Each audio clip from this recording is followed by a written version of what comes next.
Bonjour et bienvenue dans cette histoire effrayante dans laquelle nous allons découvrir l'aventure de Lucie. Lucie est une jeune femme de 24 ans qui habite dans un village reculé de l'est de la France. Elle vit dans une maison tout en bois dans la forêt. Avant, Lucie habitait à Paris et cela la stressait énormément. Elle a donc décidé de changer complètement de vie et de s'installer dans un endroit calme et paisible. Elle vit seule avec son chien Bounty, une adorable petite boule de poil qu'elle a adoptée il y a déjà plusieurs années. La vie de Lucie est tranquille, elle se rend tous les jours au travail, au bureau de poste, là où elle aide les gens à envoyer les lettres et les colis. Lucie a une vie tranquille. Pourtant, aujourd'hui, celle-ci est sur le point de basculer. Nous sommes un soir d'hiver. Dehors, il neige. Un blizzard entoure la forêt. Lucie est tranquillement installée chez elle. Elle regarde la télé avec Bounty. Il y a du feu dans la cheminée. Elle boit un chocolat chaud. Bref, elle est au top. Elle vit sa meilleure vie. Soudain, on toque à la porte. 3 coups. Toc, toc, toc. Lucie se lève et va voir. Il s'agit peut-être d'un randonneur qui s'est perdu. Après tout, elle vit dans une forêt, donc de temps en temps, il y a des gens qui se baladent et qui pourraient se perdre. Elle ouvre la porte, mais là, il n'y a personne. Elle se dit que c'est son imagination qui lui a joué un tour et que en fait, personne n'a toqué. Elle retourne devant la télé, boire son chocolat chaud avec Bounty. Ce dernier semble un peu agité, il remue la queue et tourne en rond. Lucie se dit que Bounty a tout simplement envie de faire ses besoins. Elle lui met sa laisse et le sort pour lui permettre de se soulager. Mais là, il y a quelque chose de très bizarre. Lucie se rend compte qu'il y a des empreintes de pas autour de sa maison. Elles sont fraîches, mais surtout elles sont énormes, bien plus grosses que celles d'un être humain. Lucie n'est pas très rassurée par cette découverte. Elle prend son téléphone et tape sur Google « grosse empreinte de pas dans la forêt ».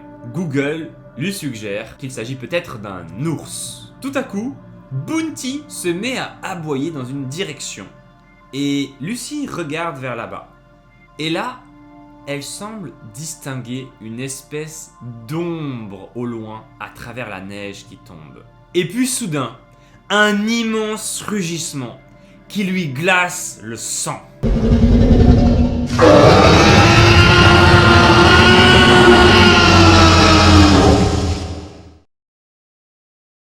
Lucie court à toute vitesse en direction de sa maison avec Bounty au bout de la laisse. Elle ouvre la porte, referme derrière elle, verrouille à double tour et monte à l'étage pour se cacher dans sa chambre sous ses couvertures dans son lit.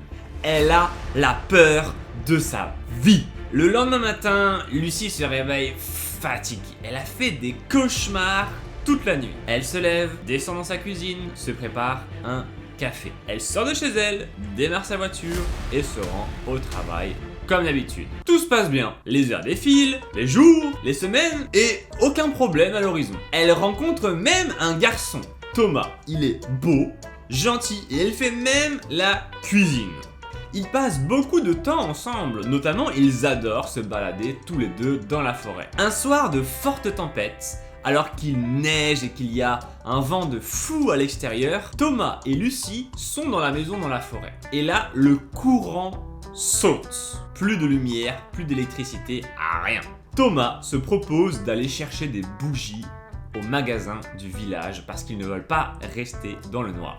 Il sort de la maison et ne revient jamais. Au bout d'un moment, Lucie appelle sur le téléphone de Thomas encore et encore, mais rien ne se passe. Elle décide de sortir de la maison et de continuer à appeler le téléphone de Thomas. Elle entend la sonnerie. Elle marche dans la neige en direction du bruit de la sonnerie. Et là, elle tombe sur le téléphone de Thomas, par terre, dans la neige, qui sonne, mais aucune trace de Thomas. Autour du téléphone, il y a des énormes traces de pas, comme celles que Lucie avait vues la première fois. Lucie prend peur. Elle prend son téléphone et compose le 17, le numéro de la police. Mon petit ami, il a disparu. Je crois qu'il s'est fait attraper par une sorte d'animal. La police lui dit qu'ils vont envoyer des agents chez elle. Ils lui disent de rentrer dans sa maison et de ne surtout pas bouger. Jenny est agent de police depuis 5 ans. C'est une femme courageuse et généreuse. Elle travaille en binôme avec George, un agent de police expérimenté de 20 ans son aîné. Ce soir-là, on les envoie enquêter sur une histoire de disparition. Une jeune femme du nom de Lucy a appelé la police pour indiquer la disparition de son petit ami Thomas dans des circonstances étranges. Jenny et George sont dans la voiture de police en direction de la maison dans la forêt. Il fait nuit et la neige tombe abondamment. On ne voit pas grand chose. Lorsqu'ils arrivent à l'adresse de la maison, ils ne trouvent personne. Ils ont beau toquer à la porte, personne ne répond. Ils décident d'ouvrir la poignée et là, il n'y a personne dans la maison. Ils font un tour complet, mais rien. Ils ressortent. Lucy, la jeune femme qui a appelé le 17, n'est plus là. Il ne reste qu'un chien, seul avec sa laisse qui traîne par terre. Le chien semble agité. Il aboie et tourne en rond. L'agent Jenny se rapproche du chien et voit que celui-ci est en train de renifler des énormes traces de pas par terre. L'agent Jenny se baisse et jette un œil aux traces. « Est-ce que tu as déjà vu ça ?» demande-t-elle à George. « Jamais », lui répondit-il. Soudain, ils entendent un énorme cri de bête féroce au loin.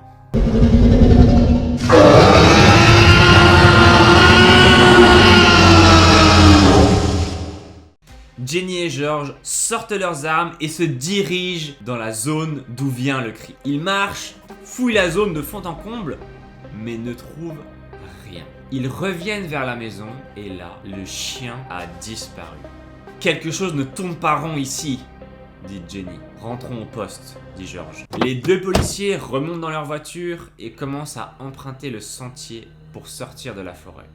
À mi-chemin, George regarde par la fenêtre et il voit un énorme animal mort sur le bord de la route. Il décide de sortir de sa voiture pour inspecter cet animal. Il s'approche du cadavre et découvre un énorme ours. Celui-ci s'est fait attaquer. L'ours est complètement déchiqueté. Il y a du sang partout. « C'est pourtant impossible, les ours sont les plus gros animaux de cette forêt !»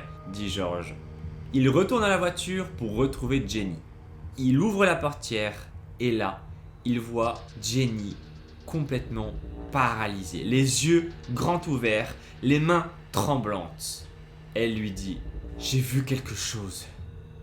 Une bête énorme vient de passer devant la voiture. » « Nous ne pouvons pas rester là, il faut retourner en ville, » dit George. « Ok, je démarre le moteur et on rentre. » Jenny tourne la clé. Elle essaie de redémarrer la voiture de police, mais celle-ci ne veut pas. « Ce doit être le froid, » dit George. « Appelle des renforts, » dit-il à Jenny. Celle-ci prend son téléphone, essaye d'appeler, mais il n'y a pas de réseau. Son téléphone ne capte plus. « Pas de réseau, merde! On est coincé ici !»« Rentrons à pied, » dit George. « On ne peut pas rester là. » Et les voilà qui marchent seuls dans la nuit, dans cette forêt glacée par la neige, avec une simple lampe torche pour s'éclairer. Ils marchent encore et encore, avec une drôle de sensation. Ils ont l'impression que quelque chose les suit, parce qu'ils entendent derrière eux de temps en temps des bruits de branches qui s'écrasent. « J'ai l'impression que quelque chose nous suit, » dit Jenny. « Pas toi ? George ? Tu m'entends ?» Elle regarde autour d'elle et George n'est plus là. Jenny sort son arme. Son cœur bat à 1000 à l'heure. « Bordel, George ! Où est-ce que tu es ?» Au loin, le cri perçant se fait entendre à nouveau.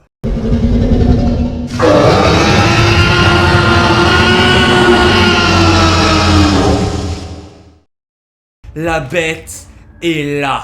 Son téléphone ne capte toujours pas. Elle éclaire autour d'elle avec sa lampe torche pour repérer une éventuelle menace. Et là, sa lampe torche s'éteint.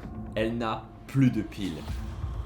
Jenny est dans le noir total. Elle s'assied par terre, se recroqueville et essaye de faire le moins de bruit possible pour ne pas être repérée. Elle attend, seule dans la neige. La bête n'est pas loin. Elle tient son arme fermement. Cela la rassure. Elle est seule, dans la nuit. Et tout à coup, elle commence à entendre des bruits de pas. Boum, boum, boum. Une sorte d'énorme animal extrêmement lourd est en train de marcher dans sa direction. Elle ne voit rien à cause du noir. Son cœur bat si fort. Elle a la gorge sèche. Elle a la peur de sa vie. Soudain, elle se souvient que son téléphone a une option lampe de poche. Elle sort. Elle appuie sur le bouton pour allumer la lumière. Et là...